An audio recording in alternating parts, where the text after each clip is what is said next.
안녕하세요. 혹시 이런 생각해 보신 적 있으세요? 내 안에 내가 전혀 모르는 어떤 거대한 잠재력이 숨겨져 있다면 어떨까? 오늘 우리는 아주 오래된 지혜를 통해서 바로 여러분 안에 잠들어 있는 그 보물을 찾아 떠나는 여정을 시작해 보려고 합니다. 우리 대부분 그렇잖아요. 스스로에게 뭔가 좀 부족한 것 같고 끊임없이 자신을 고치고 발전시켜야 한다고 생각하면서 살아가죠. 그런데 만약에 그 모든 생각이 사실은 거대한 착각이었다면 어떨까요? 애초에 당신이 고장난 존재가 아니었다면요? 아주 오래전에 쓰인 불교 경전 보성론이라는 책이 있는데요.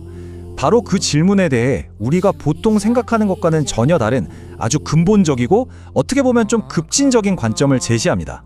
이 경전의 핵심 아이디어는 바로 불성, 다른 말로는 열애장이라는 개념이에요. 이게 무슨 뜻이냐면요. 우리 모두의 가장 깊은 내면에 이미 완벽하고 완전히 깨달은 본성이 존재한다는 겁니다. 여기서 말하는 완벽함은 흠 하나 없다는 그런 뜻이라기보다는 무한한 지혜와 자비를 발휘할 수 있는 그 잠재력이 이미 온전히 갖춰져 있다는 의미예요. 자, 그럼 당연히 이런 질문이 생기죠. 아니, 내가 이미 완벽하다고요? 그럼 왜 매일 이렇게 힘들고 이렇게 부족하다고 느끼는 거죠? 이 생각과 우리가 실제로 겪는 경험 사이에는 정말 큰 차이가 있어 보이잖아요? 이 경전은 그 이유를 아주 명쾌하게 설명해 줍니다. 우리의 진짜 본성은 번뇌라고 부르는 것들, 그러니까 온갖 걱정이나 욕심, 화 같은 것들 때문에 잠깐 가려져 있을 뿐이라는 거예요. 마치 순금 위에 먼지가 잔뜩 쌓인 것처럼요. 근데 여기서 진짜 중요한 포인트는 먼지가 금을 잠시 덮을 수는 있어도 금 자체를 더럽히거나 그 본질을 바꿀 수는 없다는 점입니다. 자, 이제 이 개념이 좀 추상적으로 들릴 수 있으니 경전에서 사용된 아주 강력한 3가지 비유를 한번 살펴볼게요. 이 비유들이 어떻게 우리의 그 숨겨진 완벽함을 직관적으로 보여주는지 한번 들어보세요. 첫 번째 비유입니다. 한번 상상해 보세요. 어떤 가난한 사람이 있는데 사실 자기 집 땅 바로 밑에 어마어마한 보물이 묻혀 있는 거예요. 근데 본인은 그 사실을 전혀 모른 채 평생을 가난하게 살아가는 거죠. 이 비유가 우리에게 말해주는 건 정말 강력해요. 우리 각자의 내면에도 사실은 그런 무한한 가치와 잠재력이라는 보물이 있는데 우리는 그걸 깨닫지 못하고 계속 밖에서만 행복을 찾으려고 헤매고 있을 수 있다는 거죠. 두 번째 비유는 좀 더 역동적이에요. 아주 달콤한 꿀이 있는데 그 주변을 윙윙거리는 벌떼가 무섭게 둘러싸고 있는 그런 상황입니다. 이 비유는요, 우리가 보통 피하고 싶어하는 부정적인 감정들을 완전히 다른 시각으로 보게 만들어요.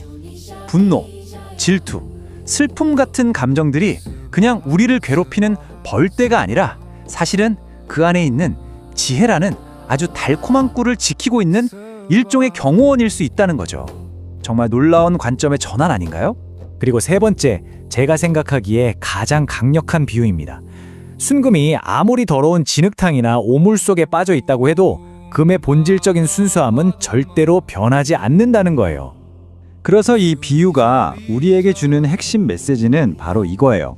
우리가 살면서 어떤 지저분한 경험을 하든 어떤 끔찍한 감정을 느끼든 우리의 가장 깊은 본질, 그 핵심은 절대로 파괴되거나 더럽혀질 수 없다는 겁니다.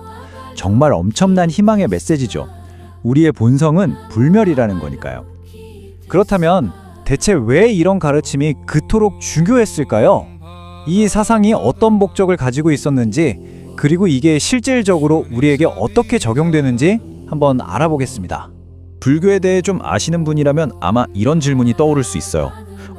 보통 불교는 모든 게 텅 비어있다, 즉 공하다고 가르치지 않나요? 근데 왜 여기서는 불성이라는 게 확실히 존재한다고 말하는 거죠? 네, 아주 날카롭고 좋은 질문입니다. 이 두 개념은 사실 서로 모순되는 게 아니라 굉장히 중요한 파트너 관계에 있어요. 공사상은 우리가 진짜라고 꽉 붙들고 있는 것들이 사실은 실체가 없다는 걸 보여줘서 그걸 놓아버리게 만드는 도구고요. 불성사상은 그렇게 다 놓아버린 바로 그 자리에 진짜로 변치 않고 존재하는 게 무엇인지를 깨닫게 해주는 도구인 셈이죠. 한쪽은 비우고 한쪽은 채우는 거죠.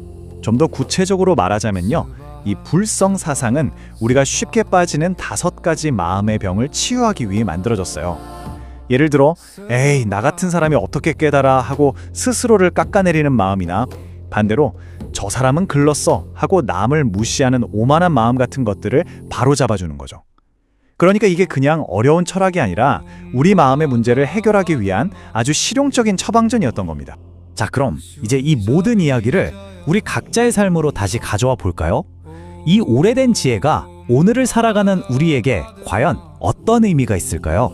이 가르침이 주는 가장 근본적인 변화는요, 바로 자기 개발에 대한 관점을 180도 뒤집어 놓는다는 거예요. 더 나은 나를 만들기 위해 뭔가를 계속 더하고 쌓아 올리는 그런 건설 작업이 아니라 이미 완벽한 본래의 나를 가리고 있는 그 먼지와 장막들을 그저 부드럽게 걷어내는 복원 작업이라는 거죠. 패러다임이 완전히 바뀌는 겁니다. 오늘 우리가 함께 나눈 이야기의 핵심 다시 한번 마음에 새겨보면 좋겠습니다. 여러분은 이미 완전합니다. 우리가 할 일은 그것을 덮고 있는 것들을 그저 치우는 것, 그것뿐입니다. 오늘 이야기를 마치면서 여러분 각자에게 이 질문을 한번 던져보고 싶네요. 오늘 하루 여러분의 그 빛나는 본성을 가리고 있는 아주 작은 먼지 하나를 찾아서 부드럽게 닦아내보는 건 어떨까요? 그게 어쩌면 사소한 걱정일 수도 있고 남에 대한 작은 판단일 수도 있겠죠. 무엇부터 시작해볼 수 있을까요?